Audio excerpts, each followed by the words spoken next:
Donc, en un mot, le Coran était livre ambigu. Pour pouvoir comprendre le Coran, vraiment, c'est un peu difficile. Donc, voilà un peu ce qu'on peut dire sur le Coran. Dans le développement, nous allons rentrer dans le développement pour pouvoir vous instruire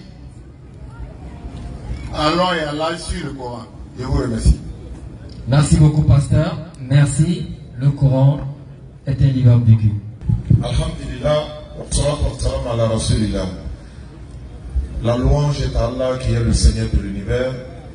Allah dit dans le Coran, malheur à ceux qui de leurs propres mains composent un récit et le présentant comme la parole d'Allah pour en tirer un vil profil. Malheur à eux pour ce qu'ils ont écrit, malheur à eux pour ce qu'ils en profitent. Surat 2, versets 75 à 79. Bon, moi je pense qu'il est mieux d'enseigner ceux qui nous suivent pour comprendre. Parce que si moi j'ai dit la Bible n'est pas la parole de Dieu dans sa totalité, ça c'est la conception des musulmans. La Bible, certes, elle contient des paroles de Dieu, mais la Bible n'est pas dans sa totalité la parole de Dieu. Une fois j'ai dit que la Bible n'est pas dans sa totalité la parole de Dieu, il faut que je donne les preuves. Le Coran n'est pas contextualisé. Le Coran, pourquoi parastamol pour lire, mais donne la preuve. Donne la preuve.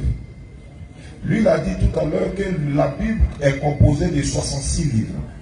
Mais quelle Bible est composée de 66 livres? Quelle Bible? La Bible des Top que j'ai ici, là, elle n'est pas 66 livres. Il y a le livre de la Siracide, là, ça est dans cette Bible des Top. Elle, lui, n'a pas ça dans sa Bible. Il y a un livre ici, c'est une seule page. On appelle ça Abdias. C'est un seul, voilà, c'est un livre, mais c'est une seule page. Mais lui n'a pas ça dans son livre, dans sa Bible. Il y a quoi encore? Il y a le livre de la sagesse. Peut-être qu'il n'a pas ça dans sa Bible. Il y a le livre de Jérusalem, la Bible de Jérusalem. Il fait près de 73 livres.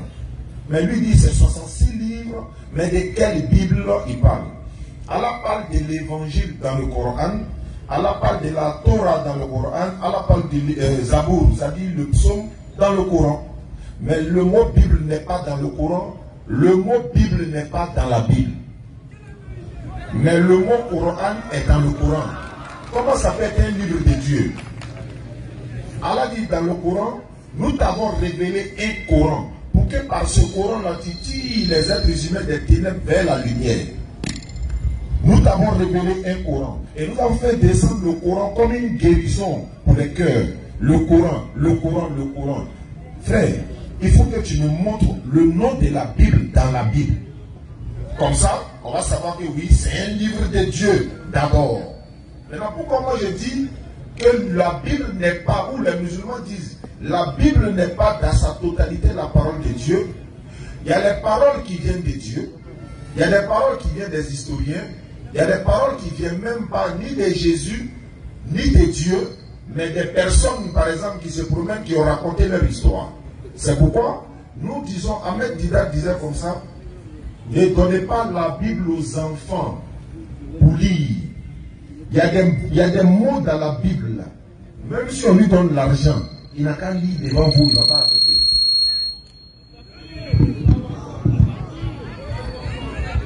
Je lui donne déjà le passage, Cantique des Cantiques, chapitre 7, verset 1 jusqu'à la fin. S'il est courageux, il va lire et puis on va attendre.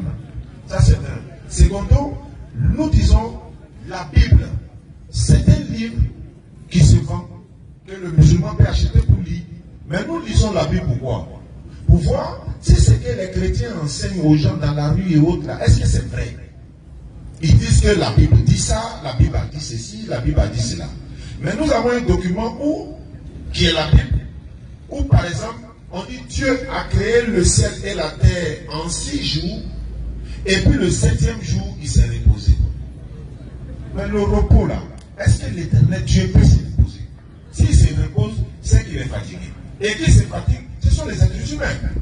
Le Coran dit non, Allah a créé le ciel et la terre sans pour autant sentir la moindre fatigue. Lui ne se fatigue pas.